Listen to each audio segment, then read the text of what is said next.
to It's All in Your Head. Hey everyone, I'm Michelle. Alongside me, I have Tara Ray. Hey And everybody. hey Tara, what have you been doing since I saw you last? Well, first of all, let me tell you, my friend, happy belated birthday.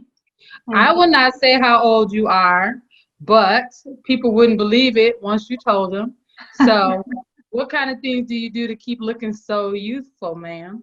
You know, I get asked this a lot because I don't look anything like my age, and people are always saying, "What do you do? What do you do?" And they don't believe me. I work really hard at this. I really do. I've been washing my face morning and night since I was probably 11 years old. I believe in skincare. I love it. It's a hobby. And I do take care of my skin really well. So I thought that maybe I would share with everybody what I do because you and I are trying to make sure that this is something, meaning this, sharing with people mental health tips and things like that is something that we can grow into possibly by 2021, something that we can go in person and share with maybe small groups of people at first, larger groups of people later.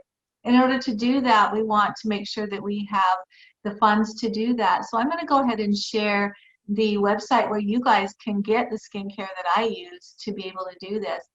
And it's with Mary Kay. Years ago, when I was trying to get out of an abusive marriage, I used to sell Mary Kay. In fact, I drove a free car. Did I ever tell you that? That I used to drive No. a free Mary Kay car? I did.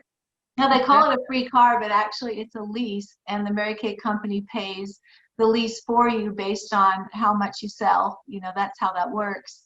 And I actually drove the free car. It's the first car you get is not the pink one. It was a red Grand Am at the time, and then you had to work a little bit harder to get the pink one. I didn't quite make it there, but my website is marykay.com/Mishele, spelled Mishele. But the kind of skincare I use actually has stem cells in it. And so that's why it reverses the aging on the skin. It's called Time-Wise Repair. So Timewise and then repair. So Time-Wise Repair. And anything that you purchase on that website is going to go towards Tara and I being able to come in person and speak with groups of people about mental health, answer your questions, that kind of thing. That's our dream, isn't it, Tara? it definitely is. We're very personable. So, this Miss Rona has really put us in a different space, but it's given us this opportunity to kind of get out of our comfort zone and branch out and hopefully touch more people than what we're used to touching, like the one-on-one. But we love the one-on-one and the small groups and just, being able to kind of let people get close to us because we're real people, definitely real people, and we don't mind coming around and see how we can help you or just you getting to know us a little bit and kind of what we do that has allowed us to go forward in our lives, even with our struggles. So, Absolutely. And the t-shirt Tara has on, show me your t-shirt, Tara. oh, I'm trying to see if I can see it. Yay, simply me. Simply Me, those are for sale. The jewelry you see me have on, just direct message us if you want any of that stuff. We'll quote you a price and send it out to you. All of those proceeds are going to go for us to be able to come and have in-person groups and things like that. So you'll hear more about that, further on down the line. But thank you for the happy birthday. You're a sweetheart. So what else are you doing, Tara? What movies are you watching?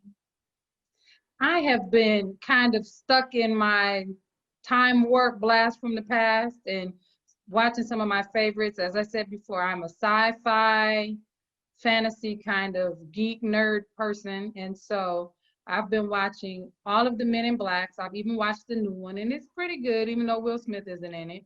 I've also been watching both of the Independence Day movies and just now, this is weird for me because I started watching some of the kind of, I want to call them TLC shows like Dr. Pimple Popper and My Feet Are Killing Me and My 600-Pound Life and Botched. Why? I have no idea, but I've just kind of been fixated on that kind of stuff for a minute.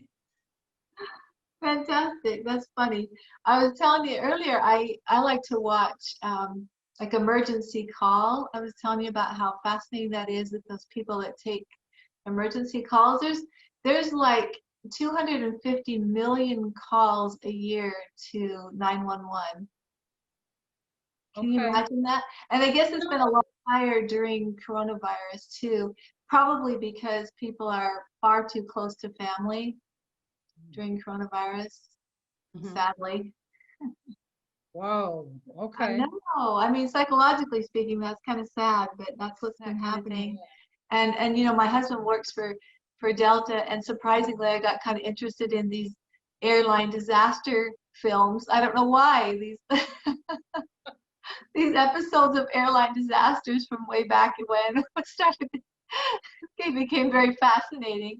I guess because they talked about all the things they learned and the changes that were made. And it's been a long time since there's been like an airline disaster, but anyway, I started Good. watching those.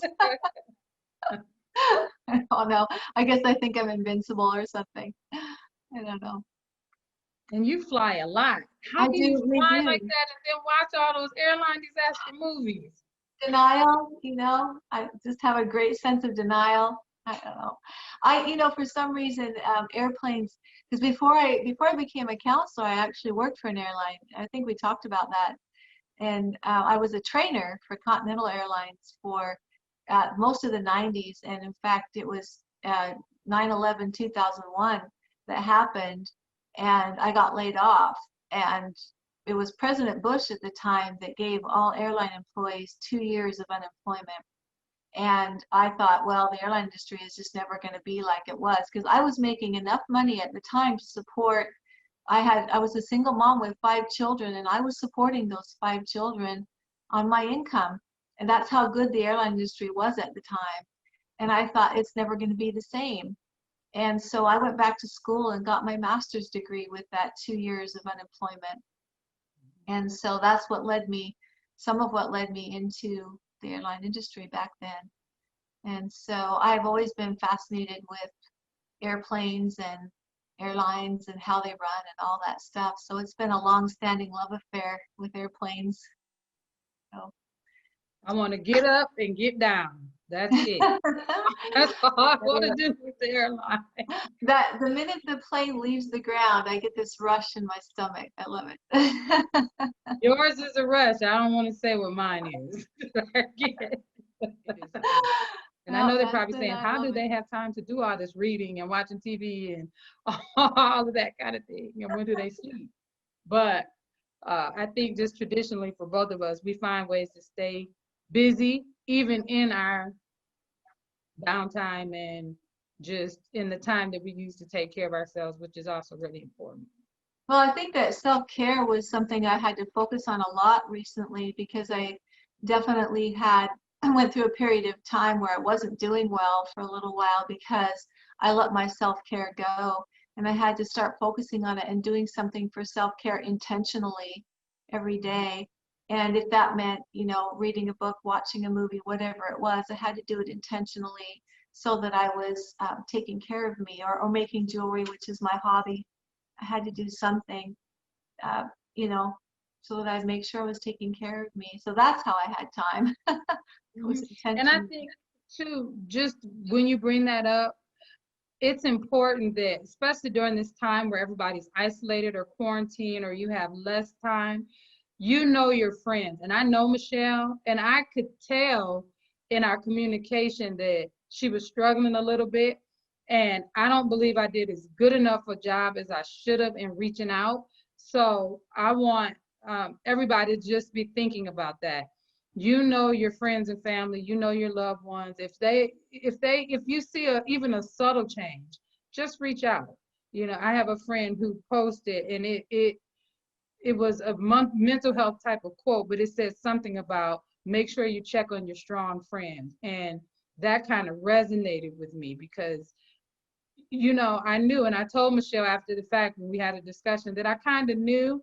So again, just, yeah, be more cognizant, and I'm being more cognizant also of that. So just that's something else to think about. when we're talking Yeah. about this mental health and where we are and what we're doing right now in this coronavirus environment. Yeah, back in August, I had a little bit of a mini breakdown and I talked to Tara and I said, did you know? Because everybody tells me I'm so capable that they don't always know that I'm in trouble. And Tara said, well, I can tell because your text messages get really short. Mm-hmm. I guess my text messages got kind of short and I didn't know I was in trouble, but it all worked out. I'm doing good now, but I did have to start taking a lot more time to myself and I'm still having to kind of do that too, watch more movies, um, read a few Good. more books, that kind of thing. It's also Breast Cancer Awareness Month this month. Do you know, have you had any family members with breast cancer?